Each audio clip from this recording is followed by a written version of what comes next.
बिस्मिल्लाहिर्रहमानिर्रहीम। अस्सलाम वालेकुम viewer, welcome my channel my kitchen food. आज हम आपके साथ शेयर करेंगे कि आप सरसों के तेल को कैसे साफ करें और इसकी जो स्मेल होती है, भारीपन होता है, वो कैसे ठीक होगा। खानों में बाद लोगों को पसंद नहीं आती इसकी स्मेल। ये थोड़ा सा हम इसमें भी डाल के आपको दिखाएंगे कि पहले इसका कलर कैसा है और बाद में इसका कलर कैसा हो। सारा डाल लें। इसको आपने जलाना नहीं है, चूल्हा तेज करके हम चूल्हे की आंच भी बताएंगे कि चूल्हा आपने कितना तेज करना है। अब ये हमारे पास है आटा। इतना सा लेना आपने, जैसे बंदा रोटी के लिए थोड़ा सा आटा लेता है ना, इतना सा लेना है और इसको डाल देना। ये पैंदे में देखे चला गया, डिप हो गया। अब हम आंच दिखाएंगे आपको। चूल्हा देखें, देखिए ये इतना होना चाहिए, ना इसमें से धुआं निकलना चाहिए और ना हमने ये आटे को बहुत ज़्यादा जलाना और ना इसे ऑयल को पकाना कि पक पक के इसकी ना जो स्मेल है ख़त्म करनी है। हमने ऐसे पकाना है इसको हल्की आंच पे। आप 15-20 मिनट के लिए छोड़ दें, फिर हम आपको दिखाते हैं। देखिए बबल आना शुरू हो गए, क्योंकि ये पैन हमारा गर्म था। चूल्हा हमने हल्का कर दिया तो आटा खुद ब खुद ऊपर आ जाए।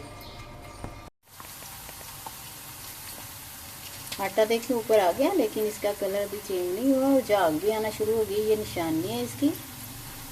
चलो अभी इसे निकालना नहीं है, अभी 10 मिनट और लगेंगे इसे पकने दें। देखिए आंच हमने हल्की की हुई है, ये पक रहा है। अभी और 5 से 10 मिनट लगेंगे, फिर हम इसमें एक चीज़ और शामिल करेंगे।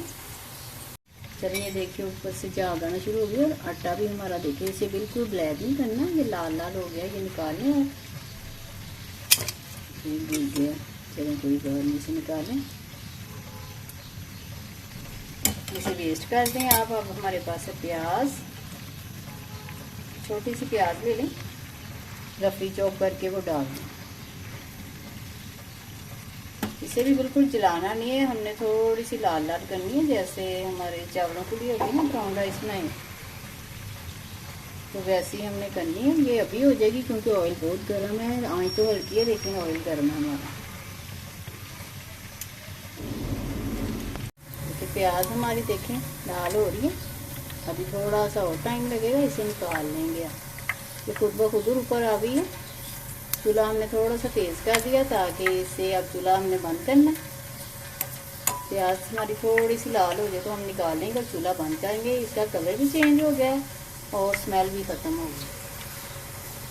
तो अब चूल्हा करते हैं बंद और प्याज को निकाल लेते हैं। और आप इसी जार में जिससे निकाला है या आप बोतल में जिसमें ऑयल रखते हैं, आप खानों में आप डाल सकते हैं। इसकी बू ख़त्म हो गई है, जो अपना एक भारीपन होता है। ये कच्ची कहानी कहते हैं इसे। तेल मिलता है कोल्लू से, तो वो लेके आए थे हम, तो स्मेल आ रही थी खाने से, तो हमने आपके लिए वीडियो बनाई। चलिए सारा प्याज निकाल लें आप और इसे ठंडा करें और बोतल में भर लें। आपको हमारी वीडियो पसंद आए तो प्लीज़ इसे सब्सक्राइब करें, लाइक करें, शेयर करें। फिर किसी नई वीडियो के साथ मिलेंगे। दुआ में याद रखिएगा। अल्लाह हाफिज़।